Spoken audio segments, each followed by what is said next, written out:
Hello again, ladies and gentlemen, Sonic Yoda from SEGADriven.com, and welcome back to the Sega Driven YouTube channel. In this video we're taking a look at SEGA Classics Collection for the PS2, released in 2005, and consisting of Sega Ages 2500 games, which were a budget series of previously Japan-only remakes of various Sega titles. And yeah, this was the only time that any of them ever came to the West as a little collection, and it's quite a nifty little collection, it's got to be said. There's so some decent games to check out. We've got Columns, Fantasy Zone, Golden Axe, Puzzle and Action Tant-R, Monaco GP, Outrun, Bonanza Bros, Space Harrier, and Virtua Racing. And there's some successful efforts here and some not so successful efforts here. So let's take a look through all of them and discuss our thoughts. So first up we have Columns, which is a pretty standard upscaling of the original arcade and Mega Drive version. And yeah, it's Columns. There's not a lot more you can say about it. It's been given a little bit of a, fresh coat of paint, but it doesn't look particularly that different to the original. And it plays just as well, to be honest with you. If you're looking for a version of Columns to play, this isn't exactly a bad one, but at the same time it's not exactly a particularly feature-rich version either.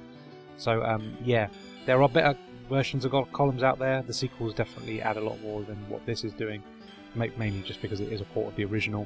But like I say, solid enough puzzle game, pretty simple concept. You basically join 3 coloured jewels together in matching colours.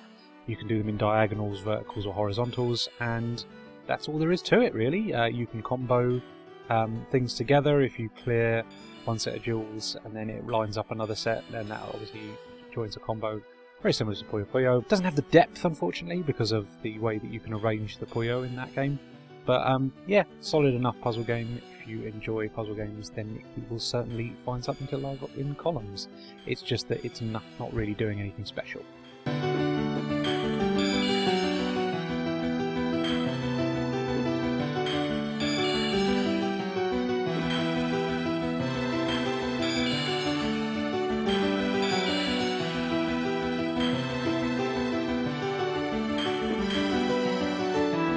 Next up we have the port of Fantasy Zone, which has been given a sort of 2.5D cel-shaded look, and very pretty, I've got to say. I think this is a really nice and very well done port of the original. For the most part it plays exactly the same. The only real differences are with the bonus stages that play after defeating the boss, which then go into third person behind the character view, and you have to collect the money that's coming out of the enemy at the end. Just adds something else, a little bit more, flash or just visual flair to the game, which is interesting, but it doesn't really add an awful lot, to be honest with you. Otherwise, it's the same game, just presented in a new way. And yeah, like the original, it looks very pretty. It certainly plays well. Just a lovely little cute 'em up with a shop element, so you can buy power-ups and greater speed and things like that, and new bomb weapons. And yeah, all the enemies drop money, which is what you're using for the shop there. And it's just a nice little risk-reward thing, you play it through, and the better you play, the more money you get, and that means the better power-ups you can get to defeat the bosses, which obviously increase in difficulty. Really, really good little port, well worth checking out, and highly recommended.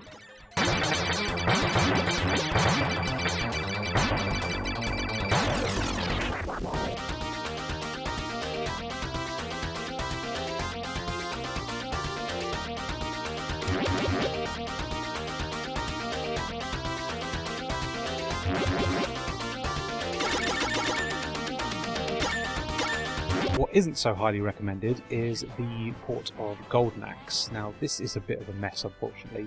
So they decided to, like all of these remakes, kind of render it in 3D instead, and it's very ugly, I've got to say. The lovely and pixel art of the original arcade version is not present at all, and yeah, I don't think the 3D aesthetic really works for this one at all, which is a shame. Also, it doesn't play too well either. It's very stiff and unresponsive. It just isn't the tight sort of beat 'em up experience that you remember from the arcade version, which is a real shame. It's just yeah, it's a very clunky, just mismanaged port, unfortunately. They've expanded it out a little bit, so the stages are longer now. They sort of diverge a little bit more, so it's not as one-to-one with the original, which is admirable that they decided to expand it. But like I say, the actual core gameplay is just so sluggish and clunky that you can't really get an awful lot of enjoyment out of it, unfortunately. And just like I say, that those visuals are just so ugly. What a shame that the original pixel art wasn't used in this port, because yeah, it's such an obvious budget remake, and that's fine for certain things, but unfortunately a game with such lovely pixel art as our Golden Axe is just spoiled here. So yeah, not recommended, this one, unfortunately.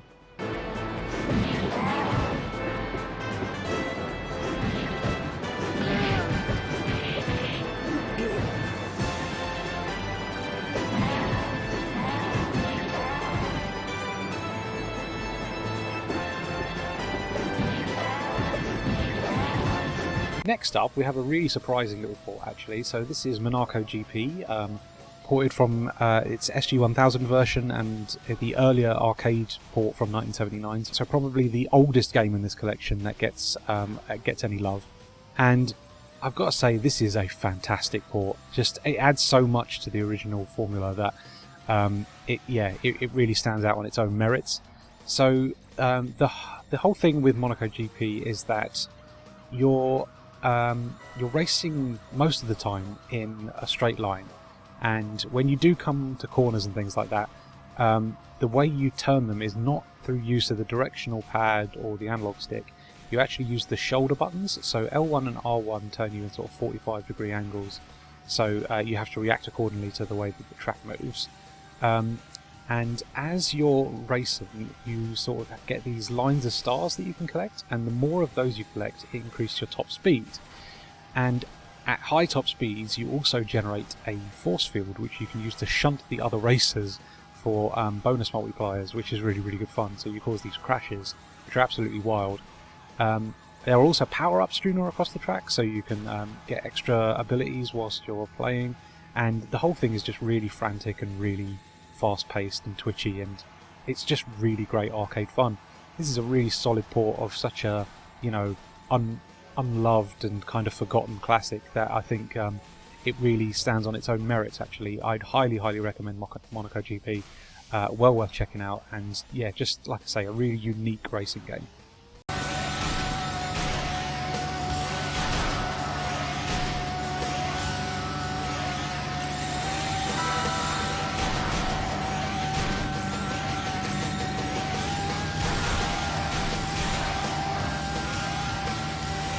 Next up, we have a port of Outrun. Now, this is an expanded 3D version of the original game. You get the original arcade version, but also in a range mode, which adds new tracks, and they spread in a sort of instead of the pyramid shape of the original, you get like a sort of diamond shape. So there's more stages. You're playing the tracks for longer, and you've got a little bit more time, and it's a little bit more lenient. But it controls and handles very accurate to the original arcade version, actually. So if you do like the original Outrun, there's a lot to love here, because yeah, it's very much as you remember it in the way that it feels, just with a sort of 3D lick of paint on it. I don't know if I really prefer the 3D visuals over the original pixel art. I think the original pixel art is a little bit more aesthetically pleasing. I think the 3D version looks fine. It certainly has the vibrancy and the colour that you'd expect from Outrun. But yeah, it's just, I don't know, there's something a little bit more special about that really lovely handcrafted pixel art that this doesn't quite grab. Also, obviously, they haven't got the license for the Ferrari, so it's a sort of legally indistinct car instead, along with the other cars on the tracks as well. But yeah, solid port of Outrun. It's got enough new stuff that makes it worthwhile and certainly worth checking out. But at the same time, it's a perfectly playable version of the original, just with a new lick of paint. So yeah, I'd recommend this one. I think it's definitely worth checking out. And yeah, those new stages fit in just like the originals. Like they've got that solid stage design, and you know, where you can really appreciate the scenery, and then you get like a nice switchback section where you actually have to brake and think about what you're doing, so you get that nice twitch action. Yeah, really good port, well worth checking out.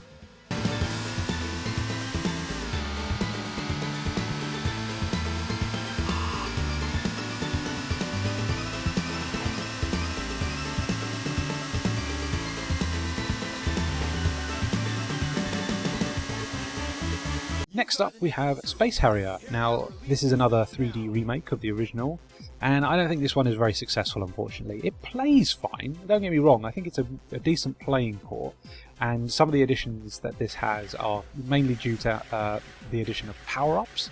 So you've got things like shields and smart bombs and things like that, which certainly varies the action a little bit instead of just your standard, you know, flying into the screen shooting. Which there is plenty of as well, but yeah, I just think that the visuals really let the side down on this one, unfortunately. It just, again, all that colour and vibrancy of the original port is kind of lost, and it's just a bit of a drab looking game, and again it's got that air of budgetness to it, you know. I mean, like, I understand that this series of remakes were budget remakes, hence the 2500, because that's supposed to be the price, 2500 yen of what they were originally retail for, but yeah, it hurts this one, unfortunately. It's just not a pretty game in the slightest. But again, if you like Space Harrier, it certainly plays well, and the power-ups are quite a nice new addition, so it certainly makes it a little bit more accessible for people that have a hard time with the difficulty of the original Space Harrier. But yeah, visually just not a great looking game, unfortunately.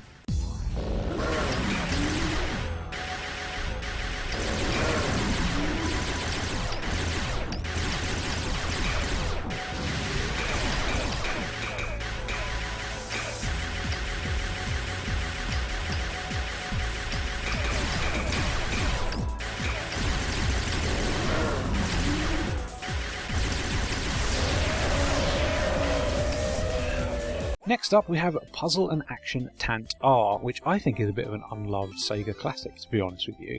So Tant-R is basically a sort of mini-game collection, and you can play it competitively with another player, but also you can play against the clock, and yeah, it's really fun. It's got a sort of point-blank sort of WarioWare kind of feel to it, in that it's like little mini-games that you're playing. You get brief instructions and you basically have to learn how to play it pretty much very quickly, and you're working against the clock. And yeah, it's really fun. There's a lot of variety to all the mini-games here. Some are better than others, don't get me wrong, but for the most part it's really fun, just lots of variety. It's always throwing something new your way, and I think that plays to its strengths. It's just, yeah, really fun little mini-game collection. And again, if you play with another player in couch co-op, where you're competing against each other, sorry, not cooperatively, but yeah, that is really, really fun, and some of the mini-games are just fantastic when you're racing against each other.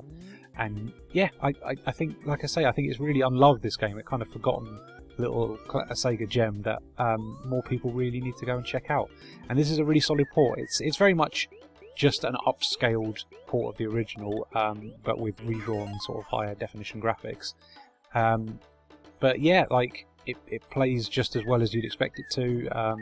And I think it's well worth checking out. It's just so unique and different that it really deserves a little bit more love. So yeah, Puzzle and Action Tant-R, I'd highly recommend this one.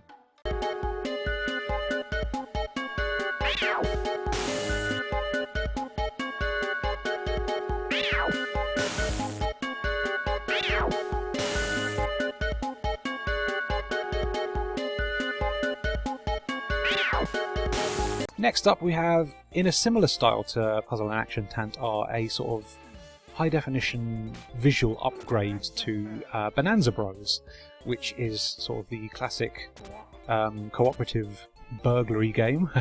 So you can play it multiplayer with, you know, another player on the couch with you, but you can play it in single player as well. But the idea is there are things that you are trying to steal from the stage that you're in, so you've got to go and find those items and avoid detection from guards, and you have a gun so that you can stun them, but mainly you want to be creeping around and getting out of their line of vision, and yeah, in and out as quick as possible really. Go and get all the items and then straight to the roof to escape with your loot. It's a very simple little game, but there's a surprising amount of depth to it because evading detection is actually quite challenging. There's a lot of guards on any given stage, and their line of sight is very good. But yeah, if this is something that you think is interesting to you, it's hopefully well worth checking out because it is such a unique little game. There's not really an awful lot to this port other than the slight visual upgrade. Otherwise, it plays pretty much identical to the arcade original or many other home ports. But yeah, it's just as good as you remember, and if it's your first time to it, it's a really unique little game that again is improved in couch co-op. It's really solid little game, well worth checking out.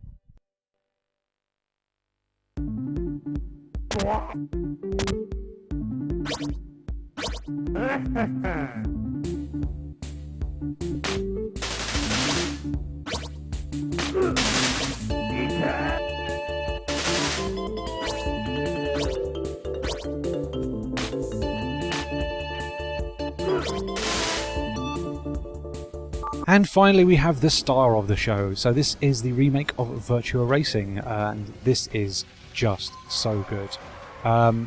Incredibly feature rich. There's a Grand Prix mode, your standard arcade mode, and there's some extra tracks, and the handling model is just so good. And with the analog sticks on the PS2, this actually does feel really fluid and responsive. Yeah, just a great arcade racer, always has been, and this is one of the best ports. There are some slight visual upgrades. I think there's a higher polygon count to most of the models, and even though it's a silly little addition, there are like reflections on the car as well, which is kind of fun.